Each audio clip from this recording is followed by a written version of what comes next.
What is money? It's a very misunderstood question. Why does it matter for something to be scarce? If you just gave every kid a college degree once they finished high school, then a college degree would become invaluable. Proof of work is a big thing for that. With Bitcoin, I know people think it's just like magic internet money, but it requires proof of work from the real world. So when you print more and more dollars, that abundance, that lack of scarcity is what creates like a lack of value. That's why you don't want to hold things that are in abundance. What is that? What is like the gold standard?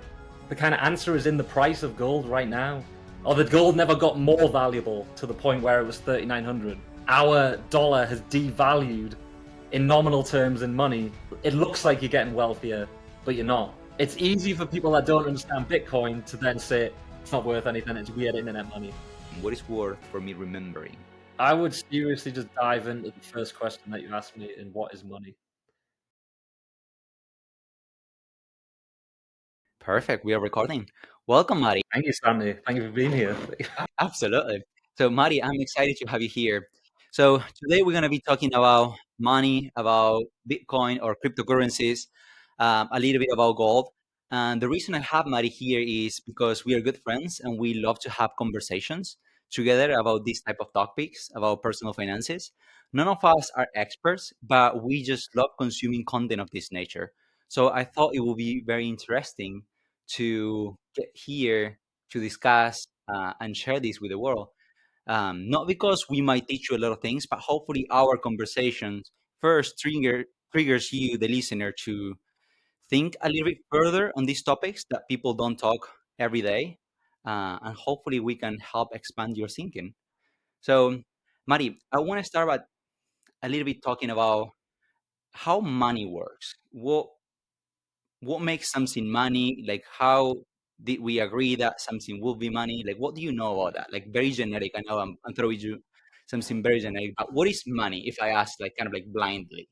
So I think that's actually, although it's a small question, it has a lot of answers to it. And I think it's a very misunderstood question for kind of what like our generation, even generations above us, kind of know about money these days. The most basic way I kind of like one sentence answer that I like is that money is our abstract energy and time.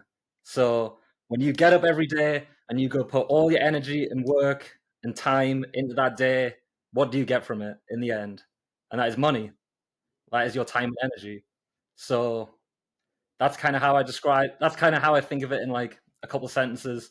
Obviously there's a few like values of money, like where you can have kind of principles like store of value, unit of account, kind of is it fungible? Can you touch it? Like stuff like that. But I ultimately just kind of think of it as time and energy, my time and energy, everyone's time and energy, and their reward for that. It's so funny. So we are already getting off track on the first question, but not long ago, I read a book, Mhm. um, and it has a very interesting idea. So we go and work, basically exchange our time. We receive money, so we are kind of doing that sort of barter or exchange Yeah. between our employer and ourselves. But then what we are acquiring or what we are trading is private property. So our private property in this case is typically our time or I guess our ideas. Mhm. And then the employer, their private property, it's their money that they own. And then what we are doing is nothing else but exchanging Yeah. private properties. It just happen to be different natures of private property. But anyways, fun fact about that. But I know when we go to school, first of all, we never learn about money. Yeah. And then, like, we never learn that we're actually trading sort of like time for money. And also, we don't have a clear idea of what money is, and we use it every day. Um, and like you said, money does have a few different qualities that make something money. And I also feel we are never told, not a little bit much what those qualities are, but kind of like how money came to be in the world. What used to be money for back in the day, and what is money now, and why it evolved that way. Because I think, at least for me, you never question why, for example, right now the US dollar is it's the money that we accept. but that was not always the case. Back in the day, people used to have different type of money. Thoughts on that? Well, yeah, if you go back thousands of years, people used to use things like shells. Obviously, gold and silver has been used for years as money in like ancient civilizations, whatever. There's even certain civilizations on certain islands around the world that would have a ledger on a big rock, and they would write who owned the property to that rock, and they would sell it, stuff like that. So money's kind of been used as like there's been lots of different things that have been money. Um, but really, money is kind of like what we use instead of barter. Instead of I have 10 eggs, you have 10 cans of milk, someone has a bunch of broomsticks. I want broomsticks, they want milk, all I have to offer is eggs. So we need a medium of exchange that we can all interchange. And that's kind of obviously evolutionized as we've gone on. Gold and silver took the priority of that for a very long time. But it also depends where you are. Like, there's places you could be in prison, or you could be in a foreign country somewhere deep in the world, and you could have cigarettes that you could use as money, stuff like that. So it doesn't just have to be what we think as like currency, euro, pound, dollar, stuff like that. Money really can be a lot of different things. Obviously, a lot of different things have different values. Like cigarettes might be a good medium of exchange, but are they a good store of value? Do they store for hundreds of years? I don't know, but gold certainly does. Yeah. So, one question in there. So, I understand that the role of money is to help us facilitate uh, barter. So we had the problem that I have needs, I have wants, and I want to exchange with you something or with multiple people. In this case, in our society, it's too hard for us to coordinate. Okay, if you have a cow, I have chickens. It's too hard to find someone with the same interest that we can trade. And then money came to resolve that problem. So it does have a role. It cannot just be anything. We have to have some sort of agreement. But can you walk me through a little bit about what are the other qualities of money? For example, um, back in the day, a house can be like set money because like maybe you have some sort of interest on having a building as it's a property that it has value. Why we're not exchanging that and instead we are exchanging pieces of paper or pieces of coins? Well, that comes to kind of the liquidity and medium of exchange part of it. So walk me through like some of those qualities. Well, if you have a house or a piece of real estate, a piece of land, you can't. You got to think about like the divisibility and how you kind of chop it up and exchange it. You can't do that. You can't chop up a piece of land and hand it to someone as kind of money like you can with cash or dollars, something like that. Um, so that's kind of where, yeah, the divisibility of money is something that's important. The medium of exchange is really important. So yeah, these assets like real estate, they're not liquid enough to be able to just exchange as easily as us paying cash, or even these days like Venmo, stuff like that. Like doesn't work like that. So then, for example, what if I said like salt? Because people used to trade in salt, or at least the word salary come from back in the day. I don't know how back in the day, but a long time ago, people used to get paid in salt um, or other mediums. So I also understand that whatever we choose as the media of exchange to be currency or to be our money, it needs to like be something that holds its value throughout time. So, for example, it cannot be any sort of food because I don't know, in 30 days, the food will go bad. Yeah. Well, it also has to have some sort. Yeah, that scarcity factor also plays a big factor. Like salt, yeah, might have been used as money, but in terms of a store of value, if salt got expensive enough, then you would just find a way to get more salt. You create more salt or whatever you do to get more salt. Um, like with gold, obviously gold is a pretty scarce asset as it is. I mean, the price is rising at the moment as we speak. If gold got to like $10,000, more people would be mining it out of the ground because it's so valuable. It is more valuable. But as you're mining more and more and more, it becomes less scarce. So then they're kind of becomes a bit of more balance with the price as the supply and demand kind of equal out. So with something like salt, I feel like it wouldn't be a great store of value because of the fact that it's not very scarce. You can get more and more and more of it. Why does it matter for something to be scarce? So it's not extremely abundant for it to be considered money, or at least to be have good qualities for being money. Yeah, so when it comes to like abundance and scarcity, one example I like to kind of think of is like if you just gave every kid that was growing up, you just gave them a college degree once they finished high school, then a college degree would become invaluable because everyone has it. They're in abundance, and no one did any work to get that college degree. They just turned a certain age, got it. Um, this is something that I'm going to probably mention later a lot with Bitcoin. Proof of work is a big thing for that. So, in terms of like gold, when you mine gold, you've got to go dig it out the ground. Takes a lot of human labor, a lot of machines. You've got to refine it, do all that good stuff to eventually make it into a coin, a bar, a chain, something like that. With a house, you've got to build it up from the ground. You've got to lay the foundations, get all the joinery sorted, all the drywall, everything like that. That's proof of work. With Bitcoin, I know people think it's just like magic internet money, but it requires proof of work from the real world. It requires real energy to mine, to use real machines that mine the Bitcoin. So it's real proof of work, all three of those things. So a money has to have, like, you can't just print a bunch of dollars out of nothing, out of thin air, without having done any sort of work or provided any sort of service or product that other people have paid you those dollars.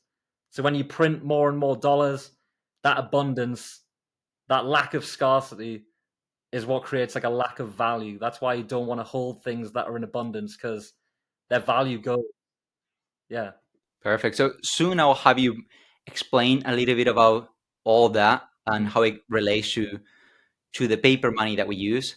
But first, I wanted to mention, talking about scarcity, not long ago, I heard a great analogy that was comparing, for example, why in modern society we value more, for example, diamonds compared to water, which is very funny because diamonds, for example, we think of them as very valuable, but they don't really have a any true value. They don't have a purpose. I mean, they are pretty, they look great. You give that stone to someone when you ask for marriage, Yep. but beyond that, they are not very useful in life. But when you compare them to water, obviously, you will consider a diamond to have way higher value than water. And the reason is because water in our modern world is so abundant that we are only willing to pay, let's say, $1 or $2 for a liter of water or whatever that is, but because for us, the diamonds are way more scarce, we are much willing to pay a higher price for it. So I thought it was a great analogy to explain why the availability of whatever resource we are choosing to represent money, that it's not easily abundant or easily to obtain.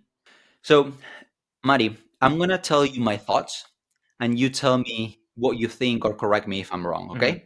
So, my understanding after reading a few books, it's that we not always had the US dollar as our money. So if we go back in time, we use different um, objects to represent money. So I'm assuming very back in the day, we use some sort of like metals or seashells. Then we evolve and we started using some sort of coins, or I'm assuming like little pieces of gold stone or gold silvers, and then we evolve into coins. So my understanding, and actually a book that does a very good job explaining all this, is The Changing World Order by Ray Dalio.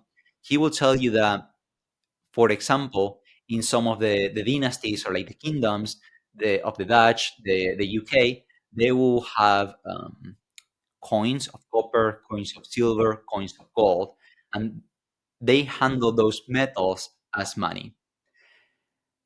So that was basically our starting point. They preserve value well. They last for a long period of time without like um, getting damaged. They are fairly easy to like transport from one place to another. We can, I guess, mine them in very small objects that it's easy to, they're divisible. So we can break them down to, if I want to pay, I don't know, for one cow, I can give you enough coins. If I want to pay for a house, I can accumulate more coins and then pay for that. So I can break them down to pay whatever value, small or big, I need. Mhm. Um, so we started basically on gold or different coins. How we arrive into using what we know today as dollar. Yeah, so there's actually a book that I read last year by a person called Lynn Alden called Broken Money that does a really good kind of synopsis on what happened in kind of the late 1800s into the early 1900s and throughout. And obviously, yes, we were on a gold standard back prior to 1971 when Richard Nixon took it off the gold standard, took the US dollar off. Um, but one thing that you mentioned there was the transportability of the gold. When inventions like the telegram came around and people in London could communicate with people in Paris, Brussels, Berlin a lot quicker than ever previously. Um, they started trading a lot more. Um, Obviously, they couldn't transport the gold quick enough to what they could communicate on telegrams. So that's already kind of the start of like crediting gold to these places before actually receiving the gold in person. Um, that whole speed of things is what Lynn Alden kind of explains is what slowly kind of takes the dollar away from the gold standard in the fact that the speed of all these global transactions are outpacing how quick you can get an armored ship or truck or horse and carriage, whatever it was, to get cross continents, across countries. Perfect. Um, So I think we have a good topic that I want to explain here because I think it's important to understand how money comes to be and why it matters. So let me try to zoom in some of those. So I understand that back in the day, I'll have gold, and then let's say you were the equivalent of what like bank would be back in the day, or you were a warehouse for gold, let's say. So I will go and give you my gold. You will give me like a piece of paper. yep, Basically, I'm assuming some sort of certificate that will say Santi owns one coin of gold, is stored here, and you will give me that paper. For me, I know it was first easy to transport that piece of paper than the actual gold. And also, if I'm traveling, I people can rob me my goal and then it's gone. But if I have that piece of paper, it can be to my name. I can go to that, mm, I guess, gold warehouse. So it was safer to transport that piece of paper. So yep, as we evolve with globalization and we start moving from country to countries, then paper seemed to have some sort of valid reason to help with that problem of transportability and help, I guess, like the gold or the different coins that we had in that moment. But you mentioned the word gold standard or being backed by gold. yep. Explain like how what is that? What is like the gold standard? What do you mean? Well, it used to be pegged.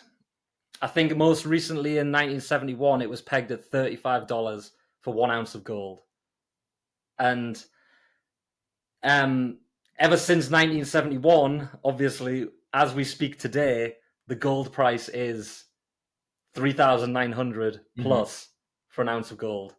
So when you kind of, especially when you kind of look at that point of when we depegged the US dollar from gold, the dollar, some people might think gold has risen a lot, obviously in dollar terms, but what it really is the dollar plummeting in gold terms. So Once, why are you relating dollars to gold? well, because I guess what you said in the fact that um,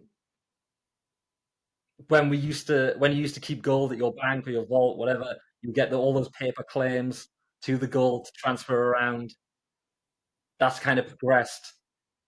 That's kind of that's kind of progressed naturally into everyone transferring paper to the point where no one's really holding the gold.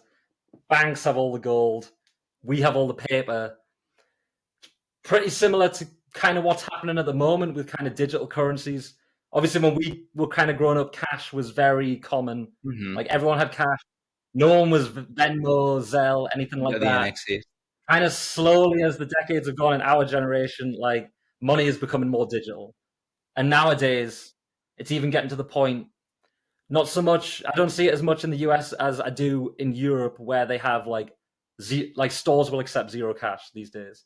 It'll be just electronic transactions, and that's kind of when you go back to when like gold, we had the gold standard pegged to the dollar. It was kind of that everyone, the common day folk, were using that paper to transfer around. They've gotten used to that, so that when the gold's kind of depegged, yeah, it's a big deal. But when everyone's just trading paper anyway, at the time they might not think it's that big a deal. It was a big deal. But it was a big deal. It was a very big deal. Why is that? So you told me first that the banks actually did have our gold, and then we use the US dollar to trade until 1971. That's correct. Yep. Okay. So then you're telling me we went off the gold standard, and basically we are not. What happened to the gold? What happened to like the dollar? Are we still like 1-1? We are not able to like redeem them anymore, No, right? no, no. You can't redeem dollars for gold. But And before that, my understanding was theoretically, obviously, that if I'll work, I'll get paid in US dollars or gold. I'll deposit that on the bank, or I will take my dollars that I just earned, go to the bank, and exchange them. And I should have been able technically to exchange them and receive gold in exchange. yep, And then what you told me earlier was that the supply of whatever this object that we are choosing as money matters. So when we had the dollar connected to the gold and we were able to exchange them, that was solving our problem for limiting the supply of of money. money. Yep, yep. Well, exactly. And ever since, well, the price. It's the kind of answer is in the price of gold right now. In 1971, you could get an ounce for $35. Today, as we speak, you can get an ounce of gold for $3,900. So that abundance of dollars over the scarcity of the gold is kind of what's created that huge gold price. In that the gold never got less valuable, or the gold never got more valuable to the point where it was 3,900. Our dollar has devalued to the point where gold is at 3,900 instead of 35. And I'm bad at public math. I don't know what that is, but that is that not a hundred? Oh, I don't know, 100x Something like negative, that. something Don't like. worry, I will Yeah, it's not like bad at fact public check math. you Yeah, with the math. yeah. But basically, you're telling me that I used to have a US $100 bill, then I will go and buy some amount of gold. Once we detach, my same $100 bills seems to buy less amount of gold.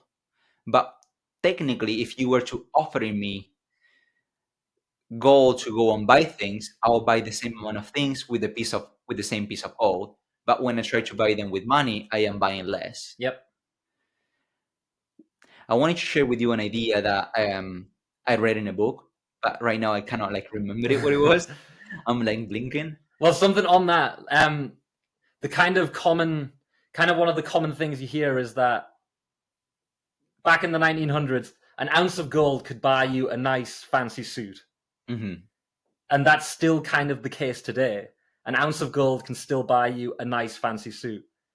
But that suit has gone from what would be like $35 when it was attached to the gold standard to now again $3,900 for a nice suit. Obviously, just using rough numbers.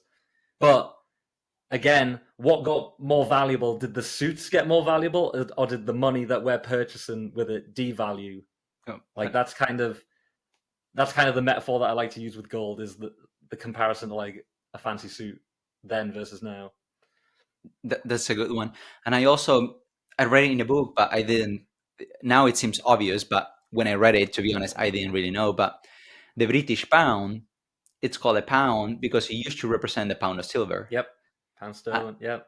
and it blew my mind because now with the British pound, you cannot buy a pound of silver. No, no, no.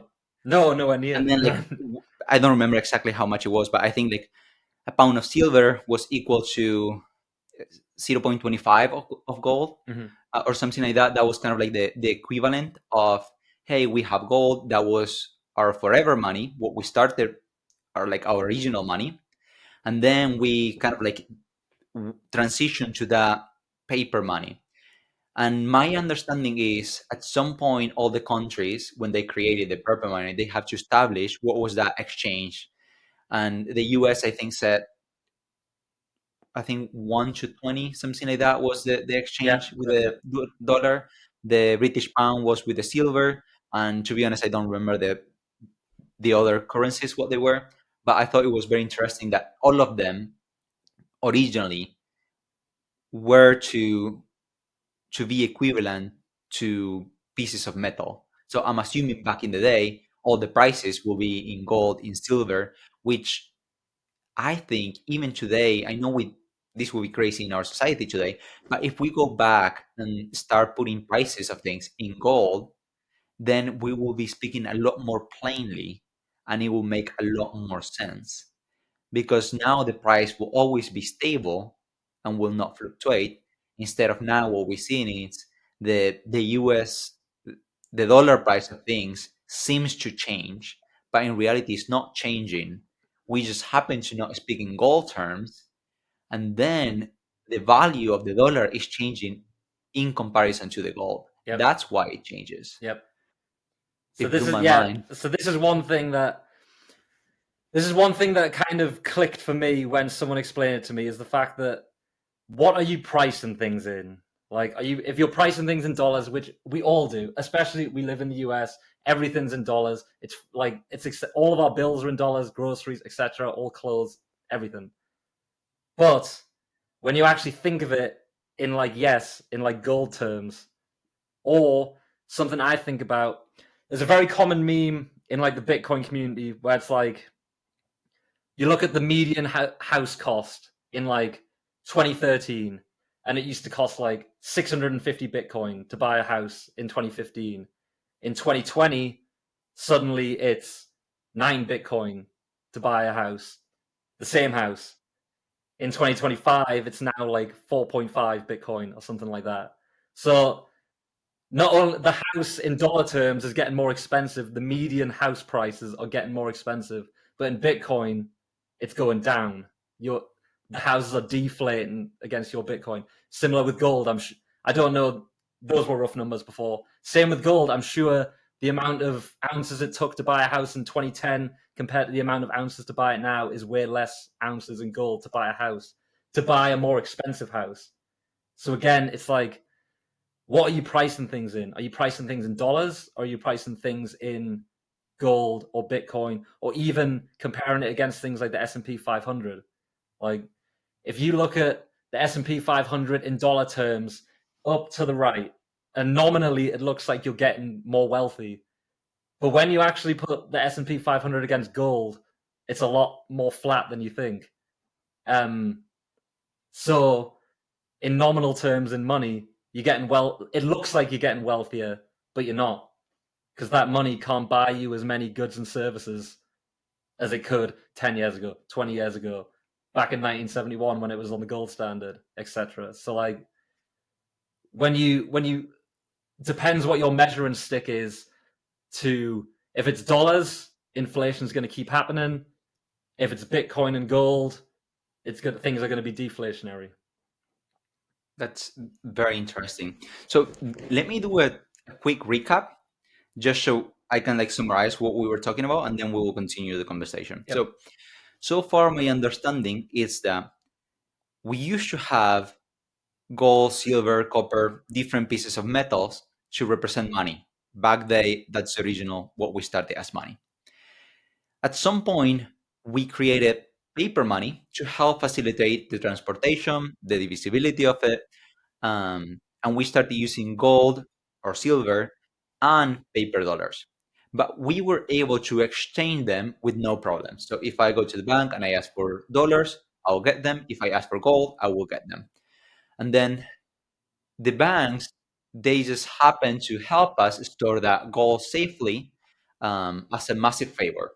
But they didn't have any other function that basically being sort of that warehouse for keeping our gold safe. But if we were to go to the bank, we can ask for that money and have it with no problems. Yep. Then in 1971, the rules changed. We were no longer able to trade those US dollars for gold. So until then, what gave value to our dollar was the piece of gold. So I have one coin, it will equal $1. So then I can use that dollar safely because I knew the bank had one piece of coin, um, that will give value to my paper money. Yep. Um, and the whole point of that is because the supply of that gold is limited. Because if you want to mine gold, you have to put a lot of effort, you spend energy, um, you have to pay a lot of workers to go and mine that gold. All that effort is what give it value. It's not very easily to obtain. The proof of work. So all that Yep. kind of like took us where we are today, that we have the US dollar or the British pound, or like I guess the euro, to have our paper money today. But what is the problem with our paper money today? So I just want to. So after 1971, I guess it's not the fact that the US dollar wasn't backed by anything. It was backed by something. It's backed by US Treasury bonds. And I guess that's also kind of indirectly backed by trust. Trust in the US as a nation, trust the US government, trust them to be fiscally responsible, which is kind of why you would buy US debt. If you thought the US was a great investment, you would buy their debt, you could make a fixed income off it. Um, Obviously, today that's starting to look a bit more, I don't know, not great. Um, but in terms of like paper money today, it is backed by something, but where can US Treasury bonds be made from? They can be made from thin air. The paper can be the paper is backed by the bonds, but the bonds can just be created. Okay, And explain that to me a little bit. So I needed to have more gold on my reserves for me to be able to print more money. When you're saying like you can create like money out of thin air or out of nowhere, like explain what you mean. My understanding is that you need to go and acquire more gold for you to produce more yeah, money. so these days after 1971, the US dollar, or I guess fiat currencies, as I like to call them, they became debt. So the only way that you can create money is to create debt. So like when you get a mortgage on your house, they might give you, you might put 10% down, they might give you the other 90%, but they're not really giving, let's use numbers. You get $100,000 house, you put 10 grand down, they give you $90,000 to then purchase the house. They don't have that $90,000. You're going to pay that back to them in the 30-year mortgage. And not only are you going to pay them back for that, you're also going to pay interest on top of it. So that's kind of like, I don't know how it works at the top end, but that's kind of my basic understanding of like how money is created. That's how like banks create money.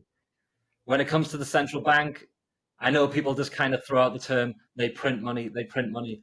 I don't I'm not sure if they actually just print money or make a few keystrokes and $1 trillion is made.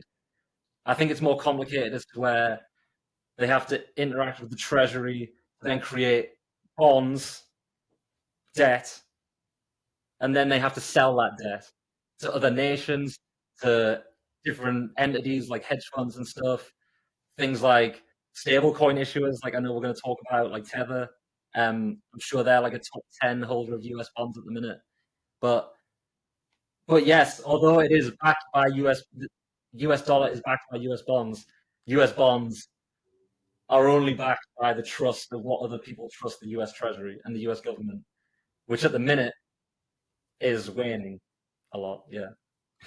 So you mentioned something very interesting that again I read it in a book that explained that when we say that money it's printed, money gets created, What that actually means is when a bank issues like a credit, basically it lends money to someone, that is basically when money gets created.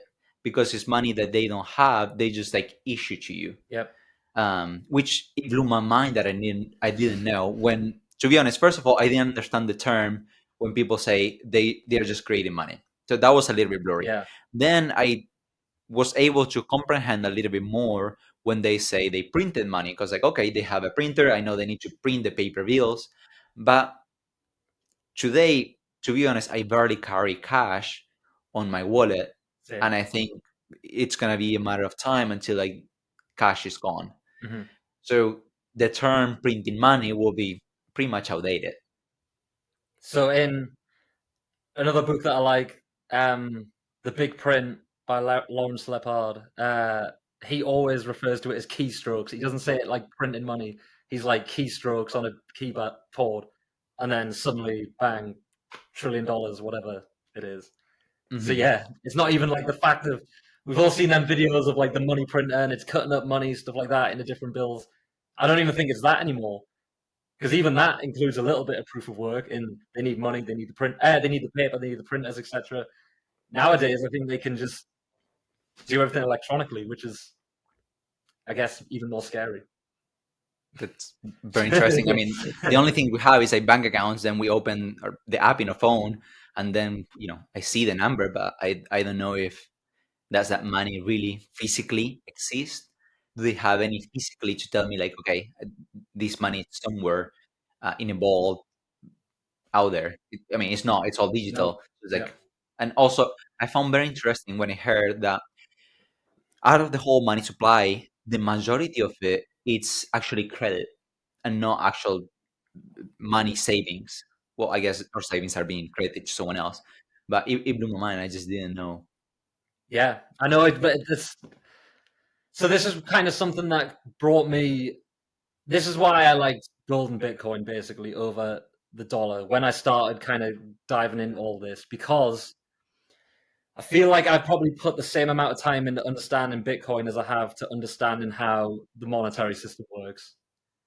And Don't fully I understand it. still don't fully understand how the monetary system works. And I feel like it's a lot harder to understand that than it is to understand. I mean, gold's pretty basic.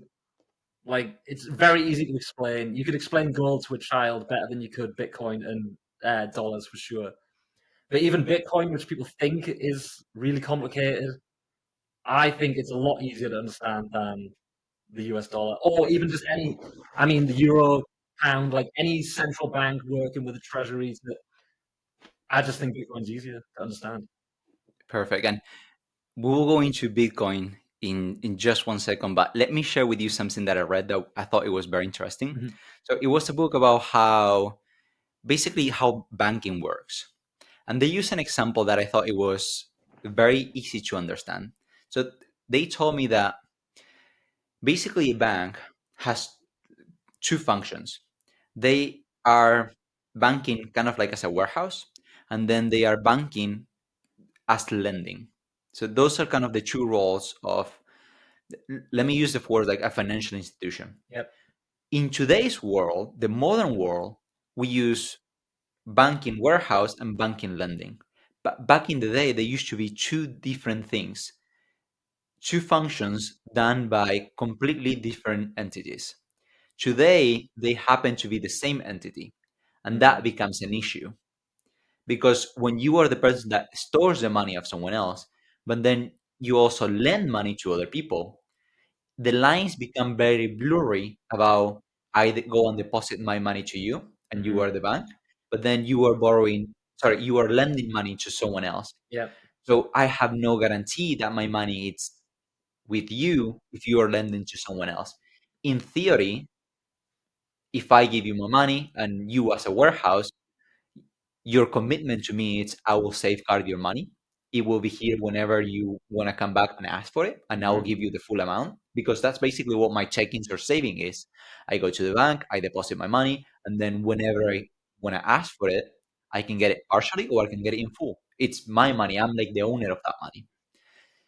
But if you are my lending institution and I go and give you $100 and then you lend, let's say, $80 to someone else, where is my money? Yeah. I just give you I think it might be even more than that as well. I think it's more like exactly. 90 for every So 100. Yeah. basically, they use that whole concept to explain fractional banking, Hmm. which was the fact that banks are not required to have the full amount. So whenever I go and put all my paycheck into the bank, they don't keep the full amount. They can lend that to someone else Hmm. and keep like a fractional amount. I think it started with 20%, I want to say, and then they went down.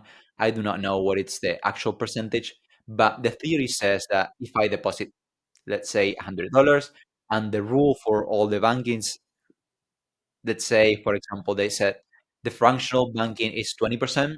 By law, they are required to keep 20 out of the 100 that are deposit. And then with the other 80, they can go and lend it to someone else, Yep.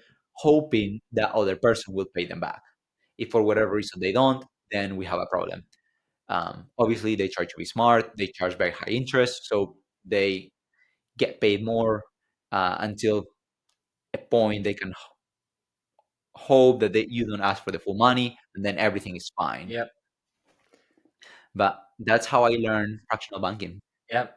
And it always makes you curious as to kind of, I mean, it completely makes sense how there can be a bank run when stuff like that happens. If they're lending out 80, 90% of the money that they actually brought in, what if over 50% of their customers came in one day and was like, I need my money? Like, yeah, that's how bank runs happen. So, okay, now why Bitcoin and not the US dollar? Well, like what we would when we're talking about with banks, money. I think you kept saying like my money in the bank. Once it's in the bank, it's not your money. That's one thing that like a lot of people don't really understand. I mean, I know you have good access to it really in the grand scale of things, but there is situations in third world countries where maybe you're a criminal or you do something wrong or say something wrong online and they can put a block on that. Like Canada with the Canadian truckers, like people trying to um people trying to donate to that trucker rally were getting their bank accounts frozen. So Really? that's an example of it's not really your money. So that's why with Bitcoin and with gold, something that's positive about both is I can have a physical gold coin in my hand. I can have my Bitcoin in a cold storage wallet in my hand. It's mine. I can control it. I can then say whatever I want on Twitter, anything. I can still use my money. No one can cancel me. And so I know there's a lot more complicated things to Bitcoin. I know there's a lot more things people are worried about, but that is one thing for me that I really like about it is that it's yours no matter what. No one can steal it if you have it stored well enough. Same with gold. Um, no one can steal it. It's yours. You can spend it anytime you want. You can take it with you if you're on the run. If something really bad happens, um, and that's even a conversation that a lot of Bitcoiners get with gold. Like, if I have 20 bars of gold and I need to put it in a backpack and run to the Mexican border, you're going to get caught. Or if I try to go through an airport, you're going to get caught with the gold. If I have an online wallet or a cold storage wallet that I remember the seed phrase, I can go anywhere in the world and then I can reaccess my Bitcoin somewhere. So, like, it's little things like that where, like, with the US dollar, it's not really yours. The next factor to that is you can't print, you can print unlimited dollars, as we kind of talked about. That abundance is what makes it less valuable. That's what causes inflation. With Bitcoin, it's set in code. There's only ever going to be 21 million of them. Can't make any more. Not anywhere in the universe. You could go to a different galaxy, can't make any more Bitcoin. You could go to a different galaxy and maybe find gold. You could go to a different planet, maybe find gold. You're not going to find any more Bitcoin anywhere. And once you kind of understand that, that was one thing again that, like, okay, that makes so much more sense than a dollar that they can print tens of billions every other week. That just dilutes the dollars that I have saved in my bank account. Even with gold, gold's a great store of value, but it's not necessarily the best store of value. Like I said, If gold went to 50 grand a coin, an ounce, people, Elon Musk would be off to Mars trying to find more gold. People would be trying to go to nearby meteors to try and find gold. People would use AI and robotics to try and recreate gold in the same way that we have artificial diamonds these days. Like, what's the chat? There's no reason that. I mean, maybe we get artificial gold one day. You're not going to be able to do that with Bitcoin. The only way that Bitcoin can be like corrupted or changed in any sort of way is if there is mass consensus on the Bitcoin network. But I think that's a bit more complicated for right now. I know I haven't really. I know you want to kind of be a bit more beginner with the Bitcoin stuff. Perfect. So actually, what I want to explain is like, first of all, why it makes sense as money, and also understand like what money is and what are the different problems that we are kind of facing today. Something I want to mention that came to my mind when you were talking is I read it in the book as well, The Changing World Order by Ray Dalio. So he's saying that back in the day when they used to have coins, so the kings or the emperors, obviously they didn't print money, so they couldn't go and just print coins. Mhm. But what they will do is whenever, let's say, they kill the old emperor or they conquer a city, what they will do is they will issue a new coin, let's say with their face or something. They will go and mine that, and that will be like the equivalent of them printing money. Yeah. So that's how back in the day they controlled the money supply, which it seems that controlling the money supply, i- which that's basically what it means to print money or create money, you're expanding the money supply. It seems to be something that has been done for years and Yep. years and Yep. years and years, and it's nothing new. Yep. I mean, like you said, like back in the Roman civilization, they would devalue their coins instead of having 100% gold coin. Over the years, it would be 90% gold, 80% gold, mixed with other metals to a point where it's kind of worthless. Even with even with the US coinage, you used to be able to get silver quarters, pure silver quarters, until 1964, I think, and then they changed it to copper. So if you have a look on a quarter on the side, if you turn it to the side, you can see the copper tint on it. Really? It's because that used to be silver, but now it's copper, which is obviously a much less valuable metal. So that's devaluing your money. Um, that's like a. I mean, I know it's in the 60s. It's however many 80 years ago, but that's kind of a modern example, even with coinage that we have, that they're using the same playbook as what the Romans did. They are devaluing the metal that's in our money.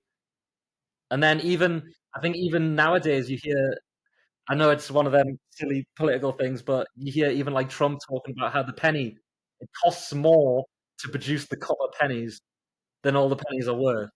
So why have pennies?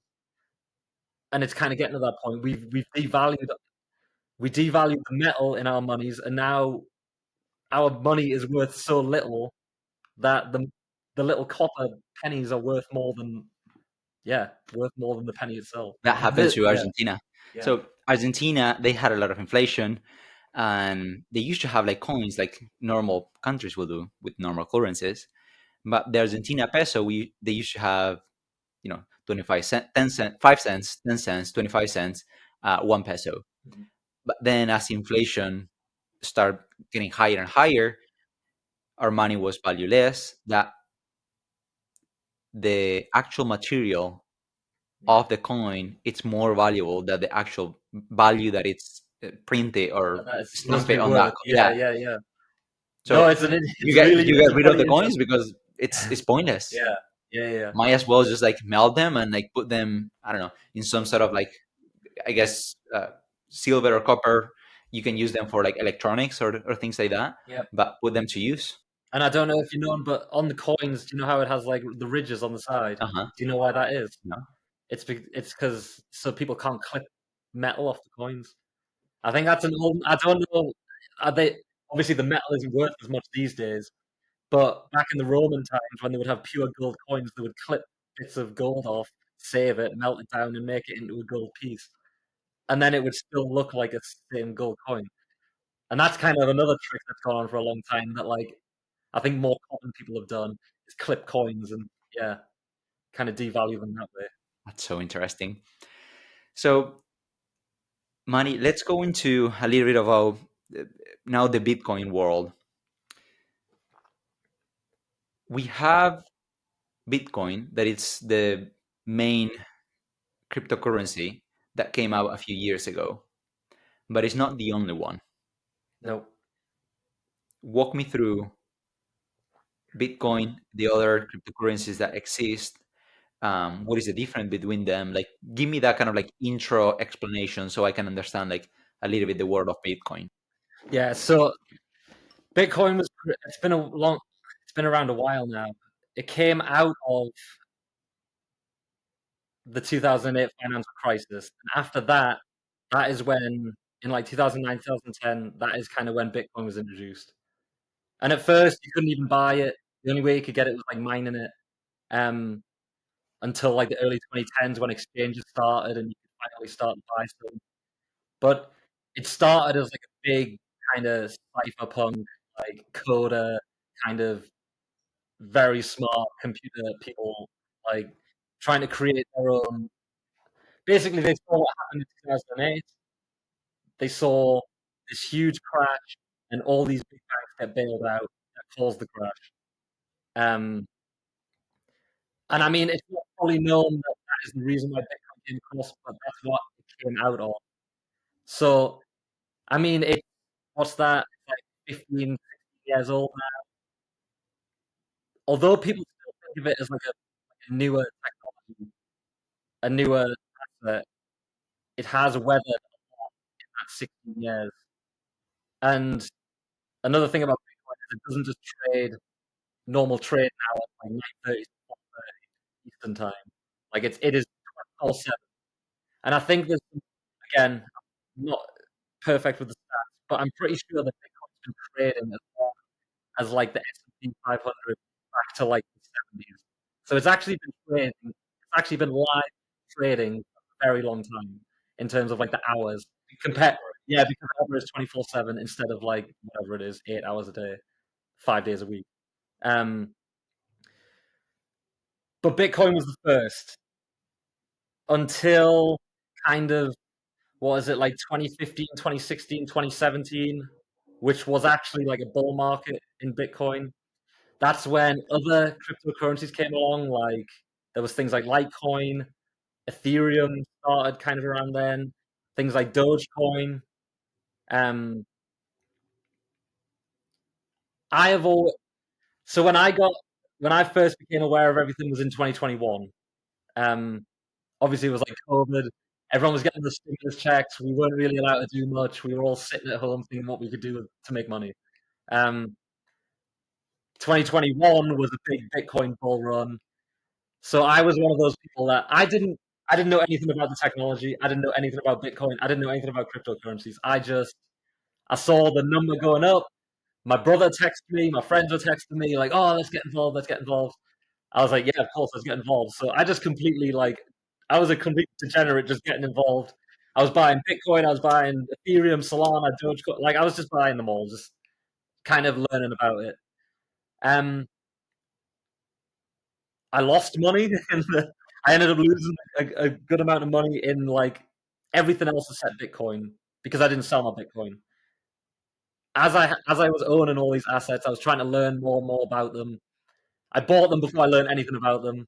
That's kind of I buy and then try to research. But as I kind of done more and more research, I kind of started to understand that I was understanding Bitcoin and I wasn't understanding the rest. I didn't understand the technology. I wasn't understanding what I kind of have a better idea now, but back at the time I didn't really know. So I was just like, okay, I'm just gonna keep buying Bitcoin.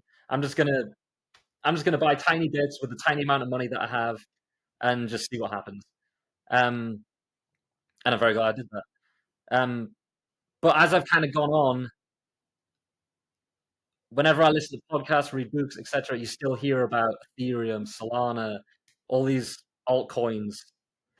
Um, and I don't want to dismiss them as just a lot of people in Bitcoin just call them shit coins. They're pieces of shit. They're not worth anything. I don't want to say that because it's easy for people that don't understand Bitcoin to then say Bitcoin shit. It's not worth anything. It's weird internet money. but you haven't done the homework. You haven't done the work to understand it. I haven't fully done the work to understand these altcoins, so that's why I don't want to dismiss them.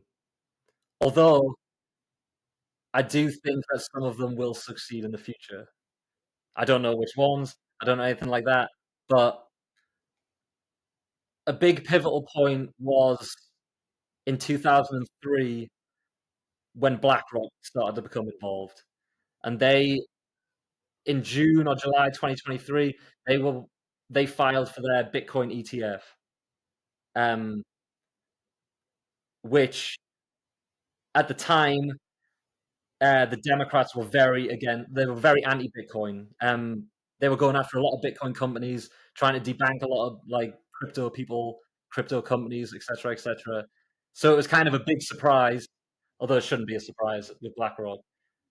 But once they kind of got their ETF approved, I feel like that was like one of the big turning points as to like, okay, This was this accepted is enough. this is accepted now. And not only was it Bitcoin that got accepted, they also have an Ethereum ETF. And that was what, especially with the altcoins, I already learned about the Bitcoin. I already had the conviction there. But then when I saw them get an Ethereum ETF, I'm kind of like, okay, that's interesting. Because I just kept thinking Ethereum shit, whatever, shit coin. Uh, but that's what makes me think now. Like these guys are very very smart people. BlackRock don't mess around. Um, so maybe there is something there with altcoins. I know that often you hear Larry Fink, who's the head guy at BlackRock. He often talks about like the idea of tokenizing the world. I don't know if you've ever heard that expression before.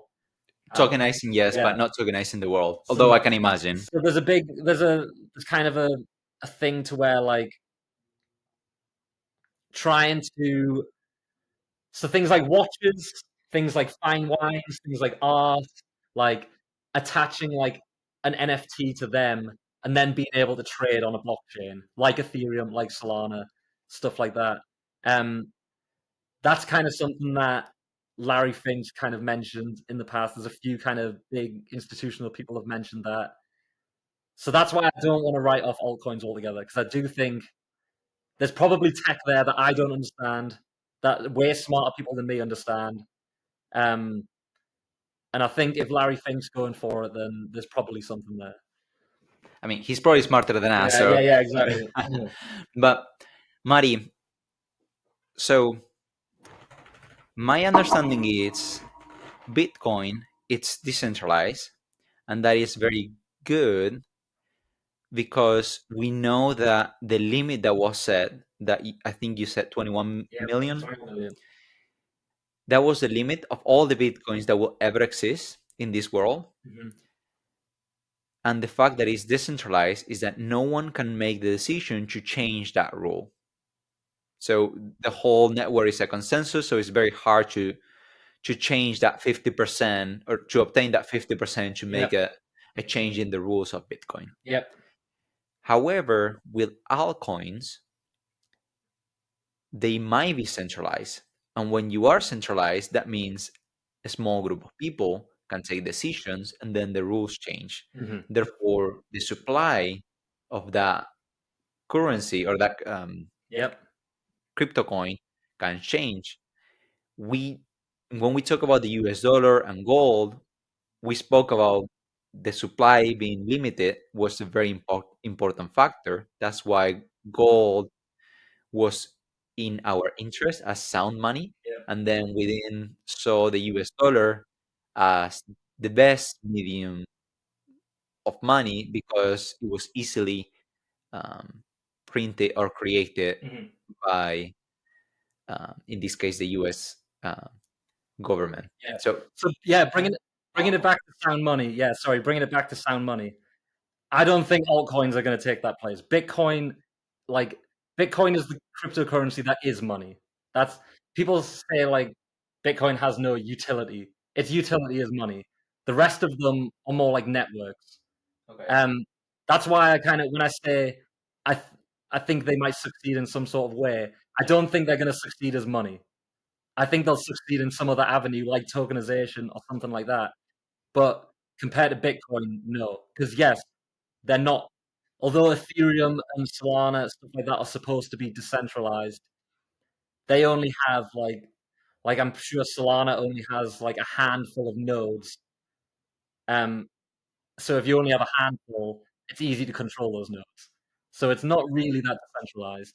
Whereas with Bitcoin, there's tens of thousands of nodes all around the world running on people's individual laptops and stuff like that. And the code is also so basic that you don't need like an advanced setup to be able to run this code. You could run it on a basic 2010 laptop, something like that. Although now it Uh, will take like thousand millions of years to like yeah, get one coin back. But yeah, anyway, fun fact: I think at some point I go like, okay, how do I run like mine Bitcoin with my laptop? And then I realized like, no, it will take like thousands of years. So it's yeah. like I gave up on my dreams. No, no, you can get, yeah, it's unattainable these days on a laptop. But But anyway, my point was basically try to explain um, why first Bitcoin as the new currency or money makes a lot of sense, but then why these alternate coins don't make as much sense as money because they are centralized. And what makes Bitcoin so attractive as sound money, it's the fact that no one controls it, as yeah, opposed with any government. Even if we change now and let's say the dominant power is not longer the US, like back in the day it used to be the UK, before that was the Dutch. So when they were in power, basically like the reserve currency of the whole world will be their currency. mhm, um, Now, because the US is the dominant power, we're using the US dollars, and then all the banks in the world, they'll have some of their savings in US dollars, because that's where basically what they use to like trade internationally. mhm, So it seems that if we move to have Bitcoin as our new standard, then it will be very attractive the fact that no one can create more Bitcoins besides the limit that exists. mhm. But with all the other coins, they will never be able to replace it because potentially a group of people can come and change the rules. Yeah, yeah. So, yeah, exactly. With Bitcoin, if anyone wanted to attack Bitcoin, like you kind of said before, you have to have a 50%, you have to have 50% of the network, above 50% of the network. And I'm sure when you do like the energy cost of what it takes to attack 50% of Bitcoin, you can take all the energy from Amazon, Google, all these top firms, and it gets nowhere near the amount of energy that you need to attack Bitcoin. So in terms of that sense, it's almost impossible to attack it. But it's not without a little bit of fault because have you ever heard about the block size wars that happened in? Obviously, I wasn't paying attention at this time either. But there was actually a point, I think it was like in between 2016 and 2018, where there was like a kind of argument between Bitcoin developers as to whether they should allow bigger blocks that can allow more transactions in the block, or have smaller blocks like they are right now, and keep like the Bitcoin mining schedule on the exact same. So there was kind of like a clash between Bitcoin developers before, and a lot of people were genuinely worried at that point. They were thinking, because if it went to bigger block sizes, there would be larger Bitcoin rewards for every block that was mined, and therefore the supply of Bitcoin would come out quicker. So something that we haven't kind of explained there yet. Yeah, there is 21 million Bitcoin, but that final Bitcoin won't be mined until 2134 or something like that. So in 100 plus years. At the minute, there's like in between like 19 and 20 million that have been mined. And when it comes to mining, there's a halving cycle. So at the moment, so at the very start of Bitcoin, when you mined a block, you got 50 Bitcoin as the reward. In 4 years' time, when you mined a block, you got 25 Bitcoin as a reward. In 4 years' time, when you mined a block, you got 12.5 Bitcoin. And it's going to keep halving and halving and halving and halving until the year 2130, whatever it is, when the very last, it's not even a Bitcoin, it's like Satoshis, like decimals of a Bitcoin that are mined. So every 4 years, there's less and less Bitcoin that can be mined. Um, and I think it's by 2034, I think 90%. What is it? I think it's like 99% of Bitcoin supply will have been mined, and then it takes 100 years for that last 1% to be mined, which I think is very interesting. And with that,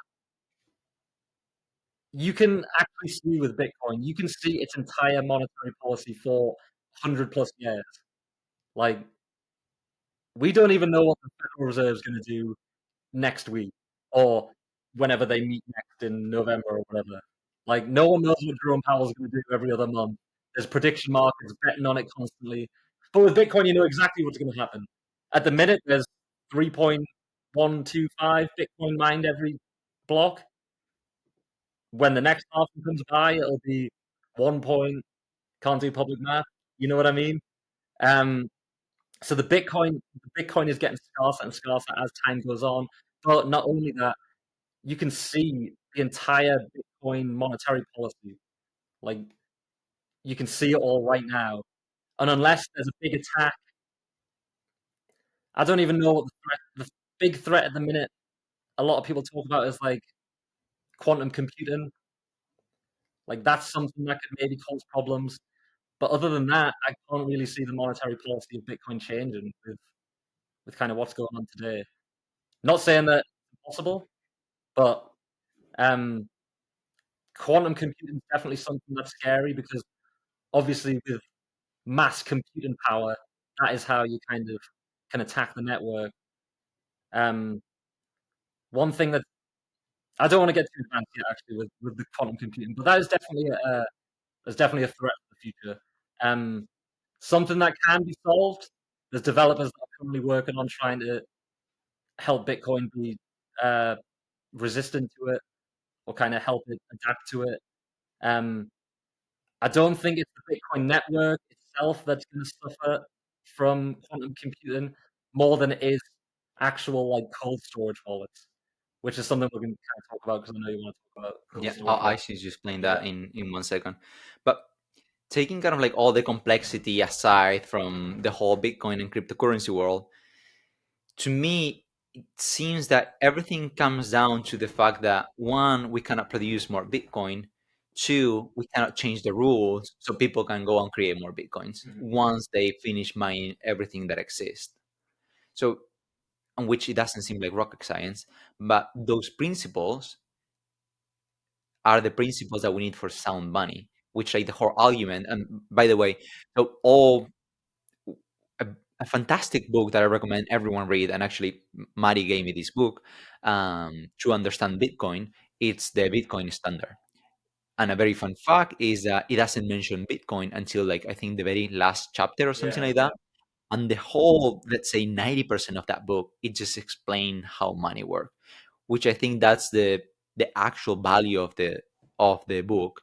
It's super easy to read, so I strongly recommend it to everyone, just so you understand kind of like what money is, how it works, why it matters, and then at the end you kind of get the that Bitcoin introduction. But to be honest, even if you don't believe in Bitcoin at all, or if that's not your interest, still read that book because that 90%, it's extremely valuable. yeah. And I think that takes you back to your question at the start when you said, "What is money?" Like that whole book, like you said, the first however many chapters, the first three quarters of it are just explaining kind of what money is and what it was, what it's been throughout history, like what it's kind of molded into now. Um, it's a question that not a lot of people really think about. I feel like if you walk down the street and ask 10 people what is money, I feel like the answers you would get would be very vague. I feel like a lot of people don't really know fully how to explain it, other than you buy things with it and you sell things with it. Um, but yeah, money money is our time and our effort in abstract form, like I like to say, and that's why I would rather save my money in something that's super scarce as opposed to the US dollar that is abundant.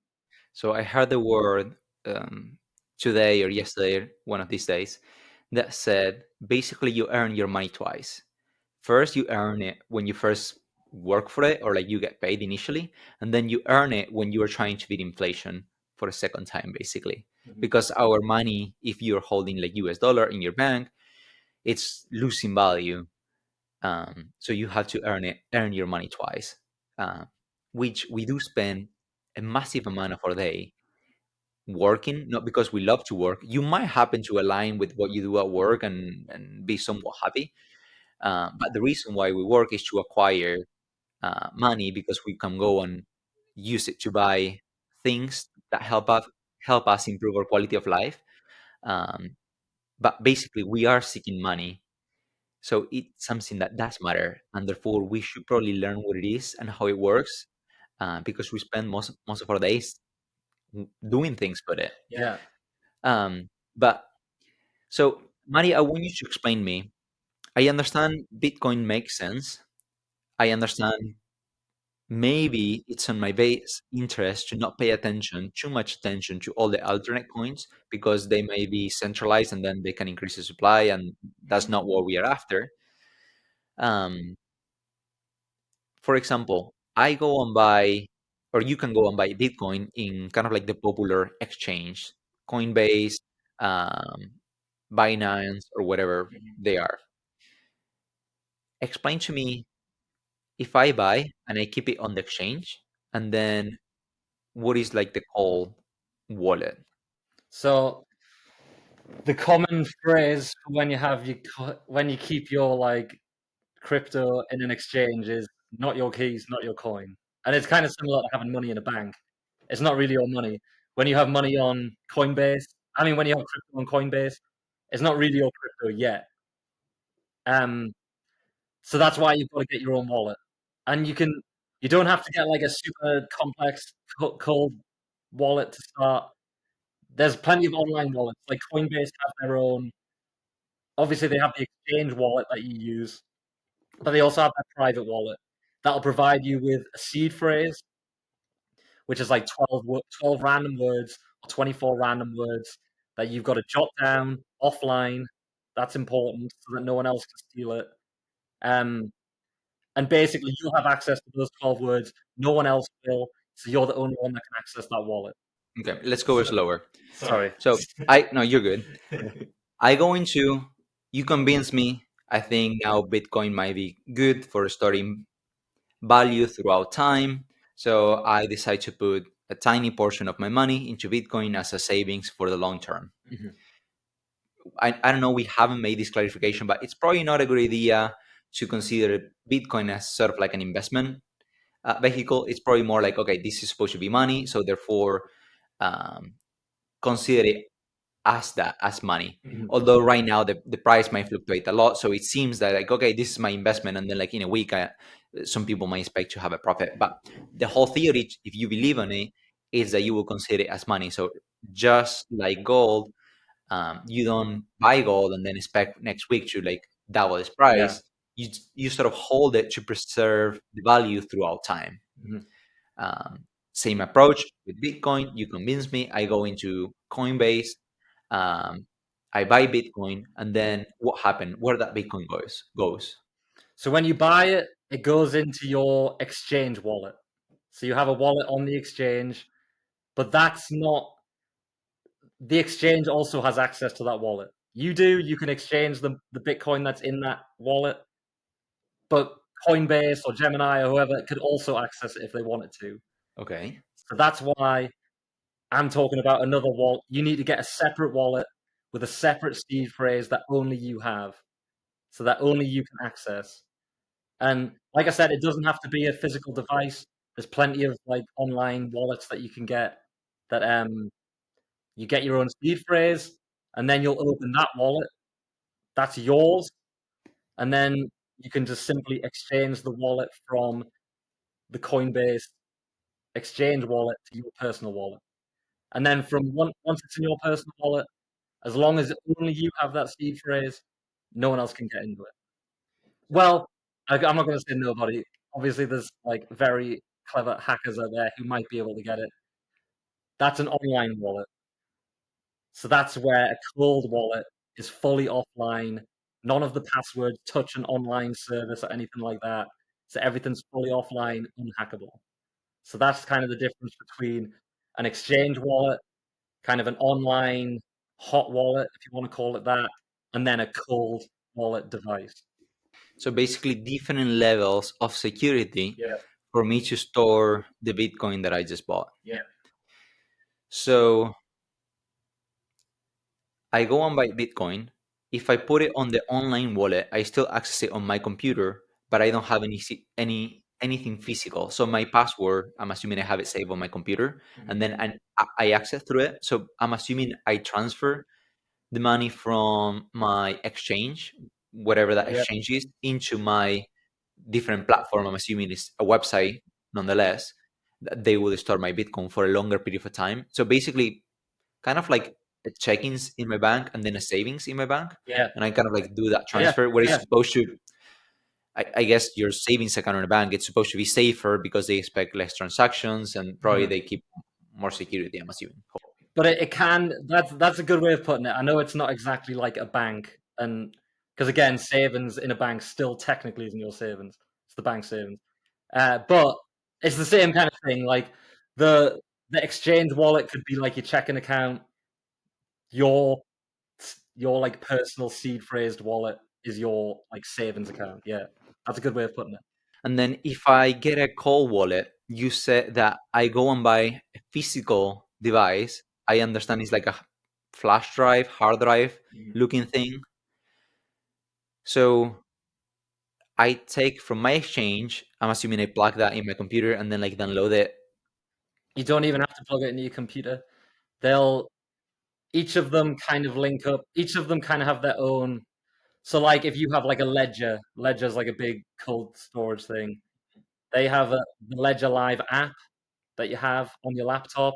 You can see all of your wallet. You can kind of interact with your whole wallet in there. The the device itself is just the thing that signs the transaction.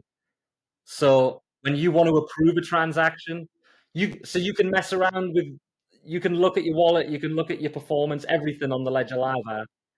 But the minute you want to send Bitcoin, you have to physically sign it on your hard drive wallet, on your uh, I'm saying wallet a lot, on your physical device. That is the final thing that like okay, that gives you the permission to send. Without the hard drive, without the physical wallet, you can't send from the Ledger Live app. That's kind of my example. There's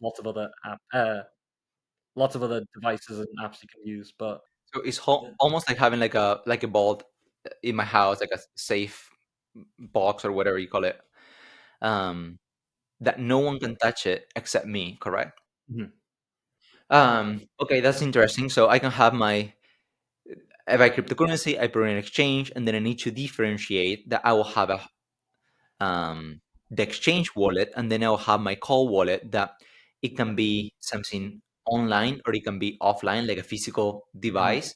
And if I put it on that physical device, you mentioned that the one important rule is that you never connect it to the internet. mhm. I'm guessing because the moment you connect it to the internet, it can be exposed to any threat Yeah, or any hack. yeah, exactly. So therefore, my rule is like first, never lose it, keep it with you for Mhm. many years, and then rule number two, in those many years, don't play with it and connect it to the internet, Yeah, and only and use it to allow the transfer, right? yeah, and even it's not even necessarily the device itself that's storing the Bitcoin. So if you were using Ledger as the example, if I lost my hard drive, or it broke or something like that, like that's okay as long as you still have the seed phrase. You can buy a new Ledger wallet. You can implement your seed phrase that you've remembered or written down into a new like piece of hardware, and then you can access your wallet again. So it's actually the seed phrase that's the most important. It's not necessarily the physical device or the cold wallet. So yeah, the seed phrase is the most important thing, and that's why even with that, this tell you even writing it down on a bit of paper isn't enough. There's even products you can buy that's like a metal plate where you can like actually punch it in so that it's not going to set on fire. It's not going to you're not going to lose it in a flood. It's a lot more durable stuff like that. So the seed phrase is the most important part. It's not necessarily the physical device itself. You can get a new device, put the same seed phrase in, access your Bitcoin or any crypto. That's interesting, though. At first, I didn't know how cold wallets work too much. So when I was looking at them, I saw some of them had like a screen. And my first thought, to be honest, was, well, if the battery dies in a few years, then what I'm gonna Yeah, do is yeah, not yeah, gonna last for like 50 years. yeah, But now it makes a lot more yeah, yeah, yeah. sense that So you're explaining. it's the seed phrase. That's the I also thought that whenever you see them, you kind of like, is that it? Like that doesn't look very durable. But then once you learn, like it's the seed phrase, it's the words, it's the password that is the most important part. Yeah, Perfect. So the experience of that cold wallet was like fairly easy for you. it's still some of them are more complicated than others. Um, it's definitely not a beginner step though. Okay. Honestly, it took like when I first got involved, I was just fully on the exchange wallet. Like obviously, I'm not if you're a lot richer than me, and there's a lot of people richer than me who might be putting like 10, 100 grand into crypto, then maybe you should consider a wallet. But if you're just starting out with 5, 10 bucks at a time, stuff like that, I don't think it's the most important part straight away. That's something you can kind of learn as you go. Um, like money on exchanges, like if I just keep money on a Coinbase exchange, it isn't necessarily safe. It's not the safest, but I don't think it's going to go anywhere in like if you just start buying and then a couple months later you look to get a wallet, something like that. Um, it's definitely something you need to learn how to use because if you mess up the whole setup of a wallet, it can be bad. Like what if you wrote down the wrong seed phrase or messed up a word or something like that, and then if you transferred all your Bitcoin into it and then you were like, oh shit, one of my words is wrong, you might lose access to it forever. So it's definitely something that it's not for beginners. It's definitely something you need to learn. It's not necessarily hard to learn, but um, it's definitely not the first thing you. It's definitely not the first thing you do to just go out and buy a really expensive hardware wallet, and then if you're talking about a beginner, I would just say like just start, just put like 5 bucks in or something, 10 bucks, keep doing that a little bit. Obviously, not financial advice, but like start small, start really tiny steps, and then just kind of keep learning about it as you go.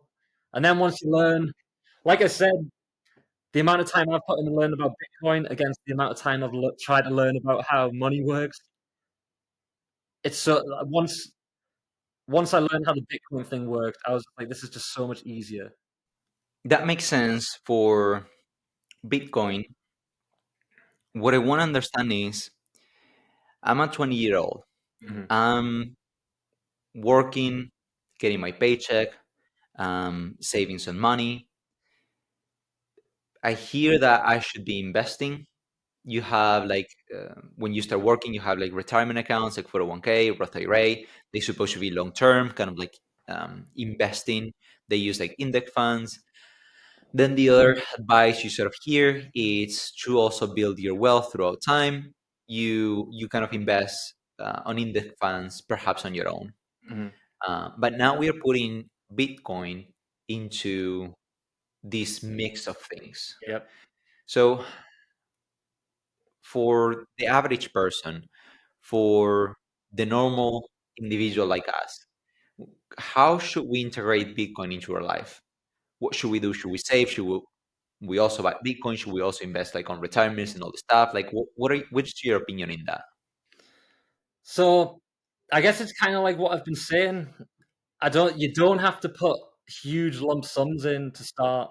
I think you just start with 5, 10 bucks here and there, maybe like 10 a week, and just kind of see how that goes for a bit. Do your education on it and learn.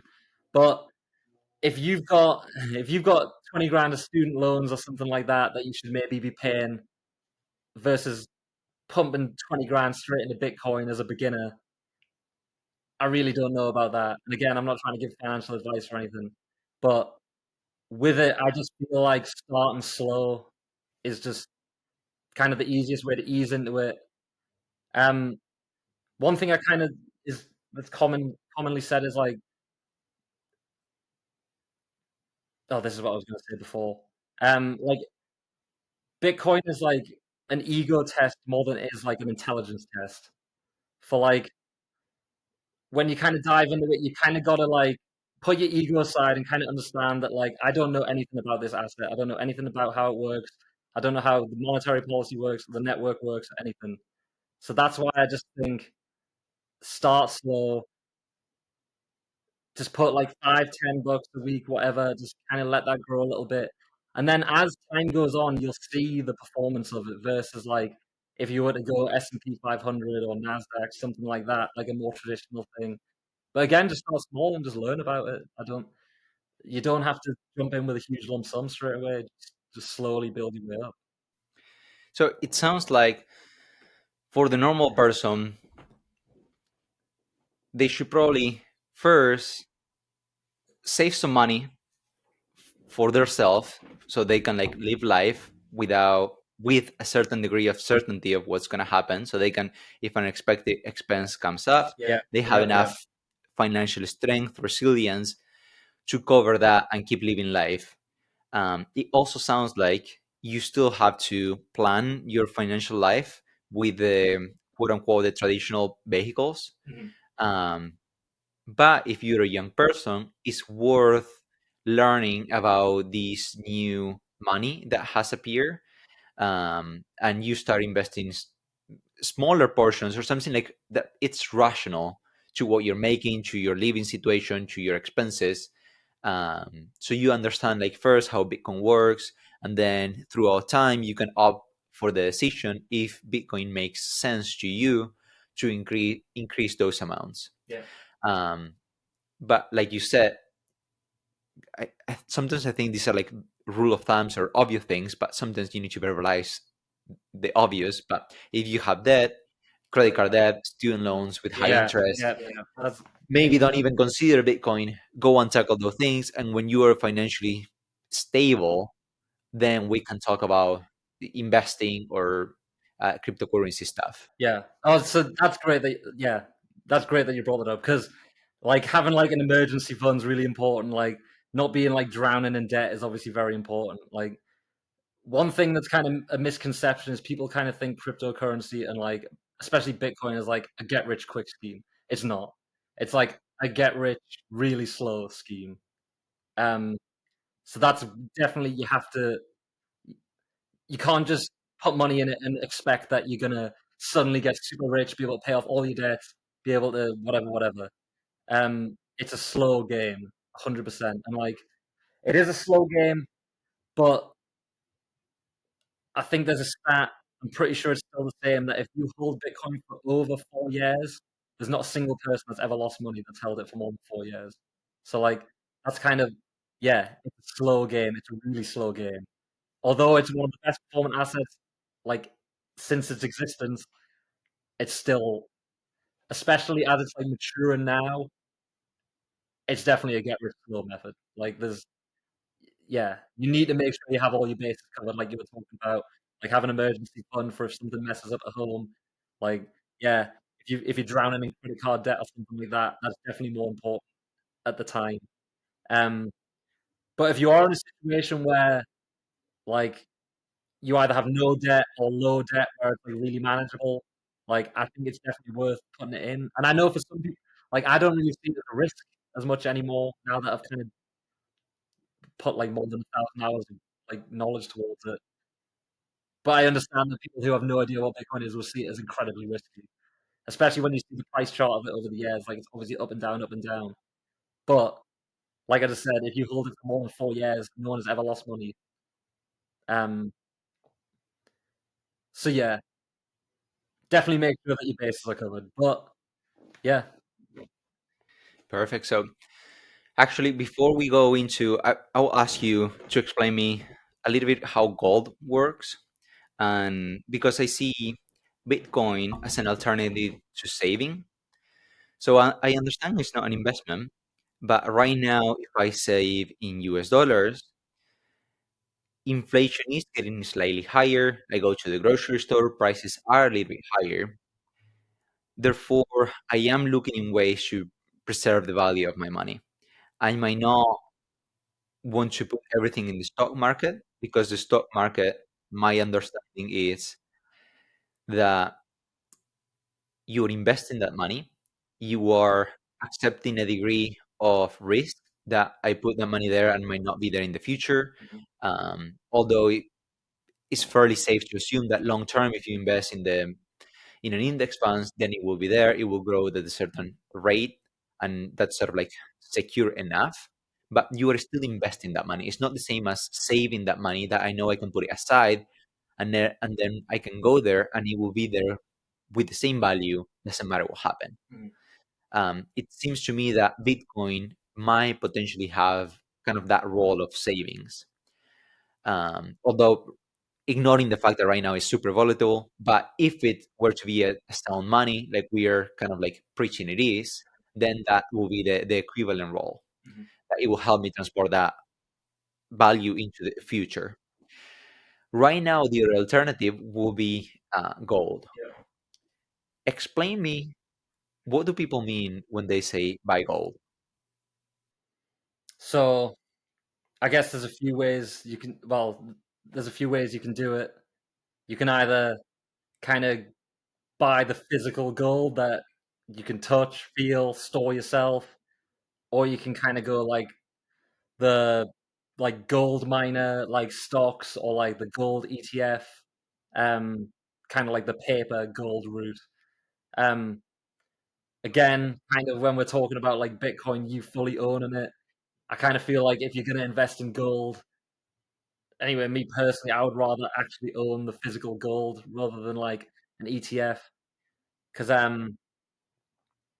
with an ETF, you don't really fully know if they have the exact amount of gold that would be redeemable. So Explain like, explain to me what is the gold coin ETF, and then the kind of like the physical gold. yeah. So I'm not too much of an expert when it comes to like the ETF, but it is like a fund, like a big fund of gold, like a big stack of gold that is then being kind of sold off as like paper claims.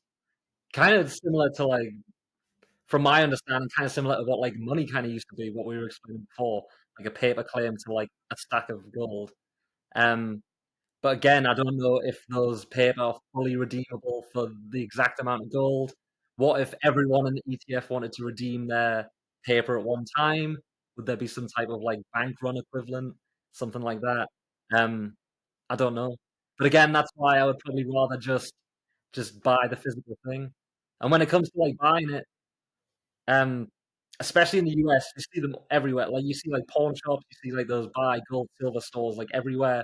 Like it can actually be as basic as that, as to kind of go to a store like that, or you can kind of go down like a big retailer route and like order it online, which is obviously has its like doubts, especially when you buy something online. Like, and again, this is kind of the thing when it comes to like precious metals is when you get them, like, is that really gold that you've got?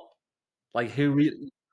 You kind of might not even know until you take it into the shop and get it analyzed one day, or when you try to sell it one day, maybe the shop looks at it and they're like, "This isn't gold."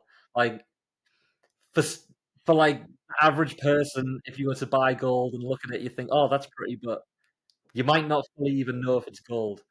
Obviously, that's why you're hoping that the trust from these big retailers come in, or like if you have a trusted local store or something like that.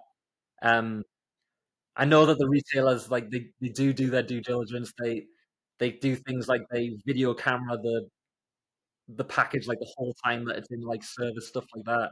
Um, but ultimately, it might not even be gold. It might be gold, but you're never fully sure.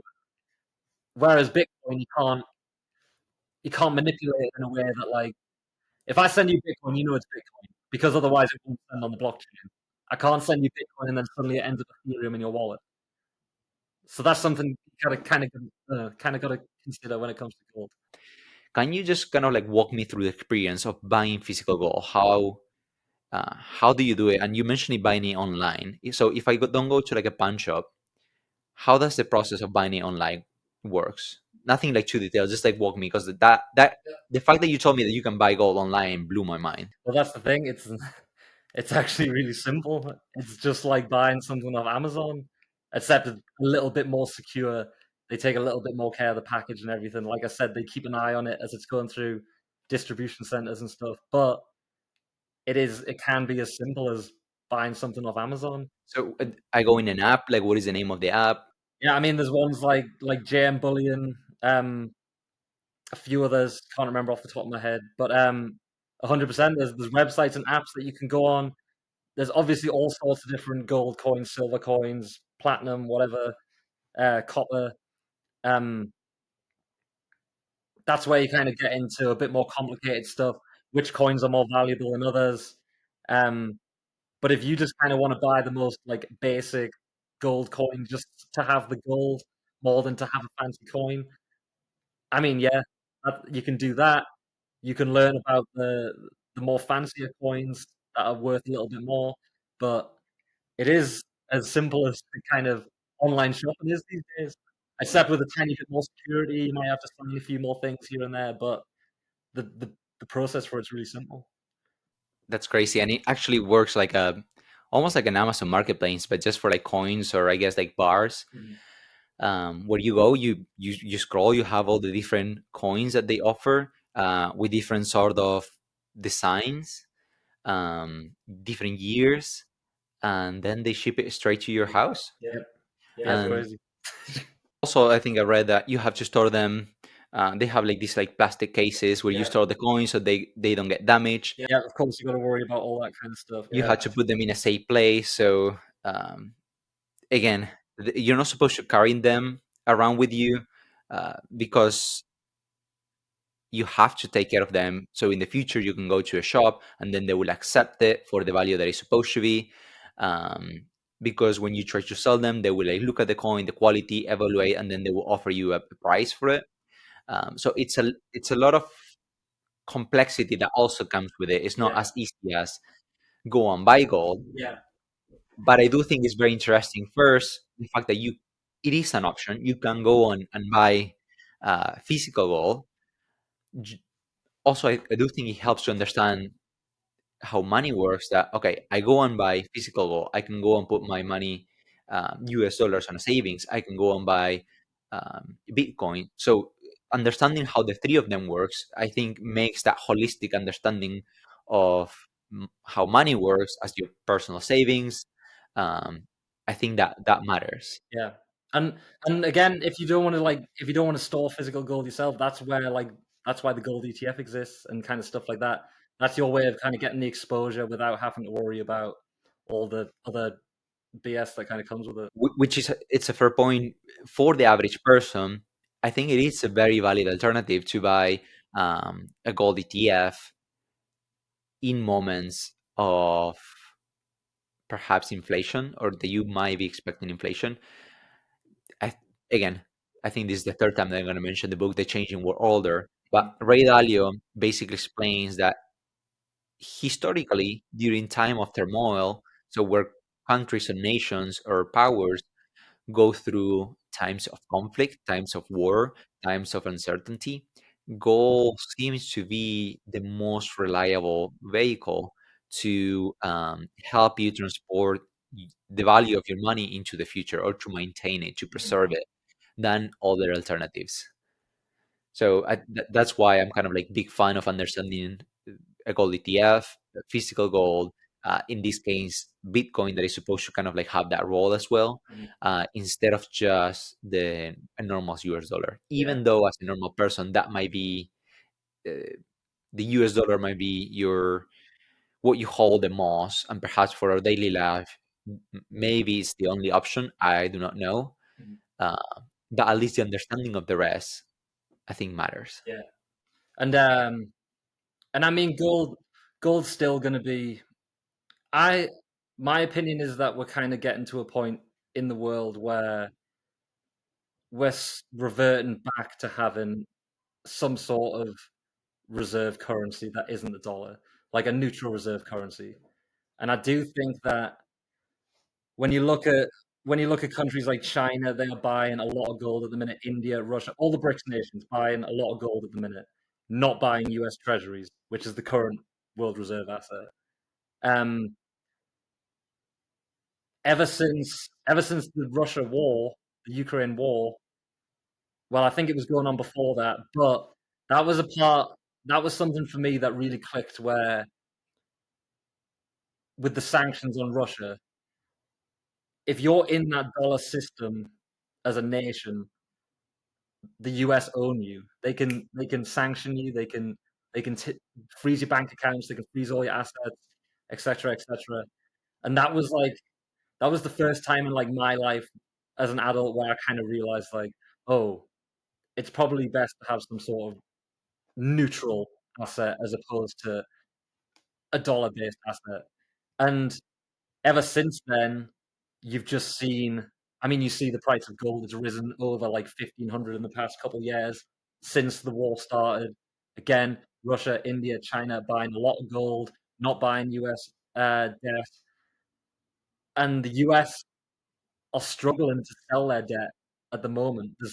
There's things like The UK are the largest buyers of US treasuries, of bonds. And then I think there's countries like the Cayman Islands is like top 4 of buying US treasuries, like the Cayman Islands. Like the only reason for that is because there's a bunch of like US hedge funds there, like institutions there that are buying the debt. But like when you kind of look at that, it makes you realize like, okay, the big boys aren't buying US debt anymore. UK is obviously kind of going through a tough spell. They're not like a big world, like they're not like Russia or India or China anymore. Um, and they're going towards gold. And actually, it's kind of more on the side, but especially kind of more on the side. But there's even like reports of them like mining Bitcoin and stuff, like Russia especially. They've got like operations like countries in Africa, like Ethiopia, where they're like actively mining Bitcoin. Um, I know that there's been talks from like the Russian finance minister talking about like stable coins and Bitcoin and kind of how the US are trying to not weaponize it in a way. I don't know if that's the word, but like kind of use it to their advantage. Um, I just think at the minute with gold skyrocketing, Bitcoin skyrocketing, and then US bonds struggling to sell, like that's like the trigger for me to be like, okay, I think we're heading towards a neutral reserve asset. And um, I do still think gold's still the big daddy in there. I know that Bitcoin obviously is like it's getting there, but it's not at gold's level yet. I think gold's like a $20 trillion asset. Bitcoin's only like a two or three. Um, but I do think Bitcoin's getting there, and I do think countries are starting to wake up to it. Like in 2020, China banned Bitcoin, like banned Bitcoin mining. Um, but it's back up and running there. Like they couldn't stop it. And I think these countries are smart enough to know now that like okay, this thing's here to stay. Like the US at the start, one of the first things Trump did was talk about the Bitcoin strategic reserve. The US haven't announced that they're going to buy Bitcoin yet, but they are going to keep the Bitcoin that they've confiscated. There's a like kind of conflict about how much they actually own. I don't think anyone actually knows how much the US own, but it's kind of estimated to be like 200,000 Bitcoin, which would be like the biggest holder in the world. Um, and I think when that happens, behind closed doors, I definitely think Brazil, well, yeah, Brazil, even Brazil, Russia, India, China, BRICS nations, I think they're having conversations behind closed doors, thinking about it. And like with the stablecoin thing, I know we haven't really talked about stablecoins yet, but they're going to play a huge part this coming year and onwards.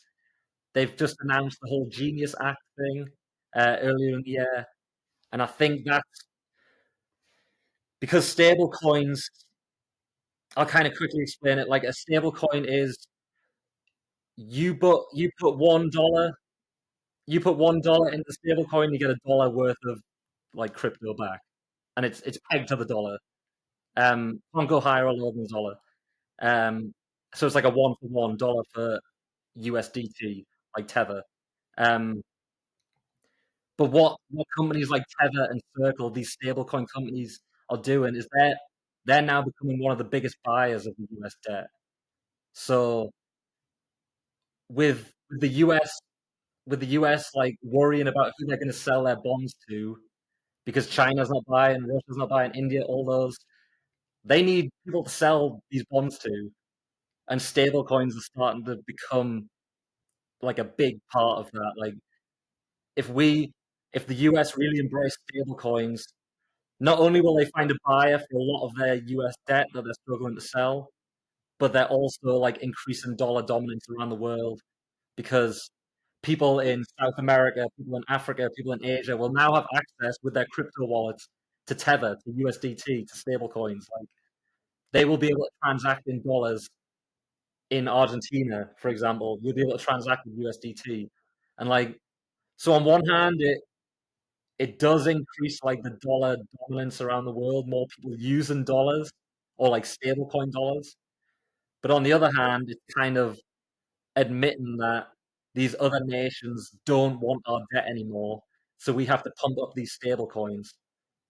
And the other interesting thing with Tether, who's the biggest stablecoin issuer, um, they buy US debt, but they also buy gold and Bitcoin, and they operate on the Lightning Network, which is Bitcoin. So if they pump up stable coins, there's going to kind of be a natural Tether are then going to put that money and then increase their holdings of Bitcoin and gold.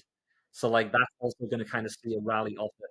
There's a lot of like Bitcoin people kind of say that like they're gonna this next kind of big print of money of US dollars is gonna go into gold and Bitcoin and really cause like a lot of inflation in that part and pump the price of that as opposed to pumping up real estate stocks, stuff like that. Because if you have a big injection of money in like real estate, obviously house prices go up, people can't afford to live. There's a lot of outrage. But if you find a way to pump a lot of money into stable coins like gold, Bitcoin, people aren't outraged by that. Like it's not affecting like everyday like humans, unless it's Bitcoiners or people who hold gold that are getting richer through it. So I know I've gone on a long rant there, but my kind of overall, it's not even my thesis, it's kind of what I've picked up over the years. The big trade of what I think our lifetime is debasement of currency.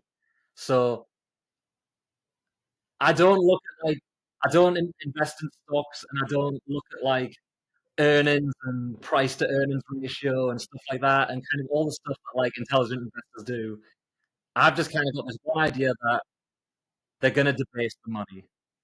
So I should be in a trade that best kind of complements that. And for me, that's Bitcoin. I also think gold's brilliant. I also think silver's brilliant. Obviously, gold's gone up like 1,500, 2,000 bucks in the last couple of years. Silver's doubled its price in the last few years. Bitcoin's gone from 16,000 in 2022 to 120,000 plus today. Like, I'm not. That's my kind of thesis to invest in. Is it's not about buying like great companies or like companies that are undervalued that hopefully go up in stock in price. I'm not worried about like 401ks. I'm just trying to kind of kind of bet against the traditional system, kind of bet against the dollar. And for me, Bitcoin's the best way to express that. So to me, it sounds that the traditional system doesn't is not sound. Therefore, you're better for the system that seems to be more sound. And for you, the way to do that is by going into Bitcoin because you know the money supply is limited, it cannot be controlled. Mhm. Therefore, you're in the safe boat. And I also think you have a good point that if smarter people than us are buying Bitcoin, if the US took the decision to acquire some Bitcoin, or they don't do it directly, but they might do it through like other methods. If BlackRock decided to invest on Bitcoin because they are making a good projection, they probably have a lot more people studying that and analyzing it, way smarter than us. So I do think it's a very fair thing very fair to assume that if they are investing in it, if they're believing that it will prosper in the future years, we as individuals perhaps should somewhat mimic their behavior. Similar with the fact that, for example, the banks own gold, but then we own paper money, where the actual value, what what was sound was the goal. So therefore, as individuals, I think we do a good thing by copying that. We own the gold, we own the actual Bitcoin, because that is the thing that it's sound, that makes sense, that actually it's money and will be worth in the future. So sometimes I think it's not rocket science, but you kind of need to follow the money. Like, look what they are buying, not get distracted with um, fiat or stock or like complexity of frustrating options, but more of like, okay, if they buy gold, why is that? If you cannot transfer gold from one country to another, maybe there is a meaning behind that. There is a reason why the bank, they store gold on the reserves, or at least originally that's what they did. Uh, so I think the individual should be paying attention to those things because that matters. Mari, to start coming to a closure of this episode, what books can you mention so I can learn more about Bitcoin, so I can learn more about how money works, how to improve my personal finance? Recommend me some books. So I think I mentioned Broken Money by Lynn Alden. Um, for me, that's kind of like a bigger Bitcoin standard. Kind of goes through the history of money for the first half, and then it kind of explains Bitcoin, altcoins, and how that's better in the second half. I also like Lawrence Lepard, The Big Print. It's kind of similar. He's explaining the history of money, kind of what our system is today, what Bitcoin is, and how Bitcoin helps. And then the book that I was supposed to bring you today that I forgot, the one from a guy called Jeff Booth, who's really smart. He's hard to listen to because he's so smart. Um, but he's got a book called The Price of Tomorrow, and I've heard people describe it as it's a Bitcoin book and it doesn't mention Bitcoin until the last page. And it's basically talking about how, with the advancements in technology, AI, robotics, everything that we consume in the free market should get cheaper, so that so that things like like a calculator, like you used to buy like a physical calculator that you would now it's just free on your iPhone. That's an example of like deflationary technology. Um, so he's kind of explaining how in a deflationary environment you need a deflationary money, and that deflationary money is Bitcoin. So that's probably the book that I would recommend most, and I promise I'll give you next time I see you because I keep forgetting. So you actually made a good point that I want to mention really quick, is that we are supposed to live in a deflationary economy. What that means is that as technology advances, the production of certain things should be cheaper because we have more resources, better technology, we can produce them at what's supposed to be a cheaper price. Yep. However, we do not see that in our normal life, um, and that seems off. Yeah. So I actually was listening to some podcasts, reading some books, and they say that that actually should be something that should call people's attention. And if you put a little bit of thinking, maybe it might be because we have a not so sound economy, money system, and therefore we don't follow the rule that our economy should be deflationary instead of inflationary. But we are seeing prices go up, things being more expensive.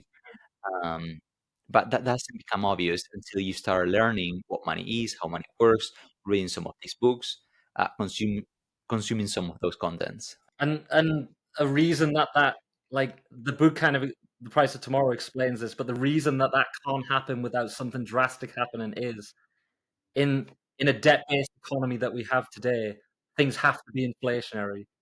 Because if you if you took out a bunch of debt on a real estate deal and then prices start going down and down and down, you're losing money. Like you can't pay back your debt.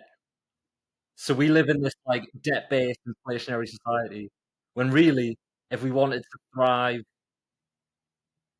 I guess it's hard to say that we would 100% thrive in a deflationary one, but it kind of seems like, especially with AI, robotics, kind of self-driving vehicles that are coming, things are going to have to get deflationary.